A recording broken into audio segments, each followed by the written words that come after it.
Imagine a multimillionaire aristocrat who sleeps on the bare floor every single night of his life, resting his head on a solid wooden block because he considers a soft mattress a profound moral failure.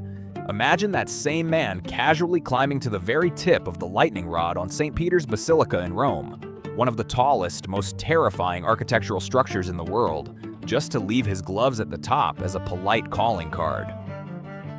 Now picture him at a highly formal dinner party, secretly crawling under the grand mahogany table to bite his wealthy guests on the ankle while making realistic dog noises. And if that isn't strange enough, this exact same man once walked completely barefoot into the deadliest, most uncharted jungles on Earth, where he leapt through the air to ride a thrashing, living prehistoric river monster like a rodeo horse. You are probably thinking this is a deeply unhinged fictional character, but everything you just heard is documented, undeniable historical fact. He was a man who possessed immense wealth and a legendary bloodline, yet he entirely rejected the basic rules of human civilization. The question isn't just how he survived his own terrifying eccentricities without being locked in an asylum. The real mystery is what this brilliant, deeply misunderstood man was actually trying to build while everyone else thought he was simply losing his mind. To understand why a phenomenally wealthy gentleman ended up wrestling apex predators in the mud at midnight, you have to understand the invisible walls that trapped him from birth. He was born into one of the oldest, most prestigious families in England, but because of his family's strict Catholic faith during a highly intolerant era, he was officially considered a second-class citizen. Despite his vast fortune, the doors of high society, prestigious universities, and political power were quietly but firmly locked against him. Most men in his privileged but restricted position would have either bitterly fought the political system or quietly surrendered, fading into a life of secret, luxurious resentment. But he did neither. He looked at the heavily perfumed, aggressively hypocritical drawing rooms of the British elite, filled with toxic gossip and suffocating rules, and decided he wanted absolutely nothing to do with their version of reality. If polite human society did not want him, he would simply leave the human world behind. He packed incredibly light, completely ignored the terrified warnings of his peers, and crossed the ocean to the suffocating, intensely humid depths of the South American rainforest. While other European explorers marched into the jungle wearing heavy leather boots, thick protective armor, and carrying massive arsenals of weaponry to aggressively conquer nature, our outcast aristocrat simply took off his shoes. He walked entirely barefoot through venomous, razor-sharp foliage because he genuinely believed that bare feet gripped the damp earth better, and that shoes were an arrogant, unnecessary barrier between man and the living world. He lived exactly like the isolated indigenous tribes he befriended, drinking unfiltered river water and surviving on the brutal terms of the wild. This wasn't a sudden, temporary burst of madness. This was a man applying absolute, unsentimental logic to every situation he faced. Just as he had concluded that a hard wooden block and a bare floor provided the optimal conditions for long-term health, a habit he stubbornly maintained until his dying day, he concluded that the jungle required absolute physical submission, not violent conquest. And it was this profound, almost alien lack of normal human fear that led to an event that would eventually make the scientific establishment question his sanity.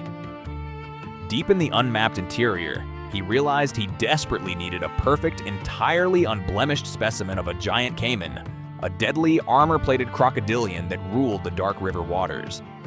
Shooting it from the bank with a heavy lead musket ball would shatter its delicate scales and ruin the specimen. He needed to capture the terrifying beast intact. When his hired guides finally managed to hook a colossal, thrashing caiman in the murky river, they were completely paralyzed by terror, fully prepared to drop the thick rope and sprint for their lives. But our barefoot aristocrat simply looked at the violently snapping jaws that could easily crush a thick wooden boat, calculated the animal's massive momentum, and sprinted straight at the monster. He leaped high into the humid air, landing squarely on the beast's heavily armored back. He aggressively grabbed its powerful front legs, twisted them backward to create an improvised steering wheel, and rode the hissing, spinning dinosaur through the deep mud until it finally exhausted itself. Later, when he wrote about this deeply terrifying, near-suicidal encounter in his journals, he didn't boast. He described it in the calm, matter-of-fact tone of a man recounting a mildly complicated logistics problem, seemingly puzzled as to why anyone back in England would find his midnight crocodile ride remarkable.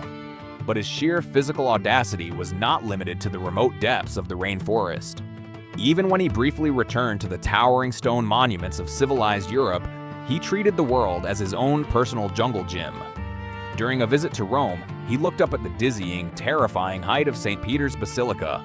While normal tourists respectfully admired the architecture from the safe, solid ground, he casually bypassed the guards and scaled the exterior of the massive dome all the way up to the Golden Cross at the absolute summit. Not satisfied with that, he climbed the actual lightning rod at the very top, balancing hundreds of feet in the air just to casually leave his thick gloves resting on the tip. When he eventually climbed back down, he mentioned his little detour to a friend with a faintly amused, almost bored expression. The gloves remained stuck up there for days, baffling the frantic local authorities until they finally had to construct special scaffolding to retrieve them. He wasn't performing for a crowd. He simply climbed it because it was there, and because he possessed an almost animal-like agility that completely defied normal human gravity and common sense.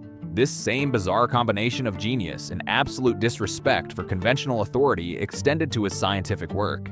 He was an absolute master of chemical taxidermy, inventing a completely revolutionary method of hollowing out specimens and hardening their skin with liquid mercury chloride so they remained incredibly lifelike and lighter than a feather. But instead of just preserving standard museum displays, he began using his brilliant scientific skills to execute elaborate, highly visual satires. He would take preserved animal parts and meticulously arrange them into surreal, disturbing compositions that openly mocked the pompous political and religious figures of his day. And his ultimate masterpiece of mockery nearly caused a European panic. Using his chemical process, he took the head of a common red howler monkey, shaved it completely bald, and patiently remolded its facial features over several weeks. He didn't just make a monster, he deliberately shaped the monkey's face to look exactly, undeniably like a very specific, deeply arrogant British customs official who had annoyed him with an unjust import tax. When this terrifying humanoid severed head was revealed, sensationalist newspapers screamed that the missing link had been found. Elite scientists descended into furious, panicked debates over this monstrous wild man of the woods. Our eccentric hero simply displayed the terrifying artifact in his home, enjoying the profound confusion of the so-called smart people he so deeply despised. But the ultimate punchline of his wildly eccentric life, the grand secret behind the barefoot jungle treks, the wooden pillows, and the ankle-biting dinner parties, was finally revealed when he inherited his sprawling ancestral estate back in England permanently. The Industrial Revolution was now at its terrifying, suffocating peak. The skies were choked with thick black soot. Ancient forests were being ruthlessly clear-cut. The wealthy elite hunted magnificent local animals to the brink of absolute extinction simply for arrogant sport. He looked at the toxic, mechanical madness of the rapidly expanding modern world, and he drew a literal line in the dirt. At immense personal financial cost, he constructed a massive, intimidating stone wall. It was 9 feet high, stretched for 3 solid miles, and completely encircled his entire vast estate. But this wall was not designed to protect his private hunting grounds from poor peasants, which was the greedy custom of every other rich landowner in the country. He built the wall to lock out the hunters, the factories, and the relentless cruelty of the 19th century. Inside that massive stone barrier, he formally banned all hunting. He completely outlawed the carrying of guns. He banned the cutting of old trees and the trapping of animals.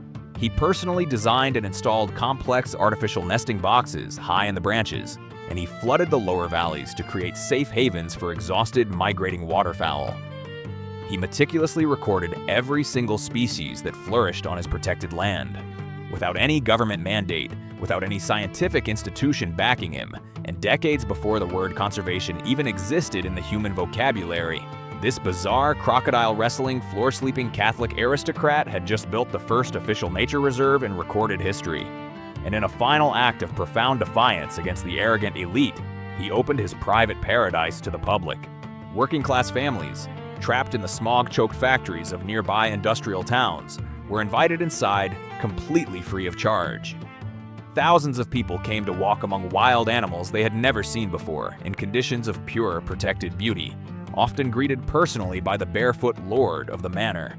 He maintained his wildly eccentric life, managing his sanctuary, sleeping on his wooden block, and occasionally hiding under the stairs to terrify his wealthy guests until he was 83 years old. He worked on his beloved estate until the very last days of his life, dying peacefully after an accidental fall while clearing a wild path on his own grounds. The scientific establishment, which had mocked and dismissed his bizarre methods for his entire career, eventually had to admit that his brilliant barefoot observations of the natural world were remarkably, flawlessly accurate. Today, we look back at the wildly disconnected pieces of his life and realize the profound, beautiful truth. The man who bid his guests, the man who left his gloves on the Vatican, the man who rode a prehistoric river monster, and the man who spent his fortune saving birds were not different versions of a person. They were the exact same man, operating on a completely consistent, deeply uncompromising internal logic for over 60 years. Most people who encounter an aggressive, toxic world that doesn't fit them eventually adapt. They sand down their own edges. They compromise their beliefs. They become reasonable. But Charles Waterton never became reasonable. He became a wildlife sanctuary instead.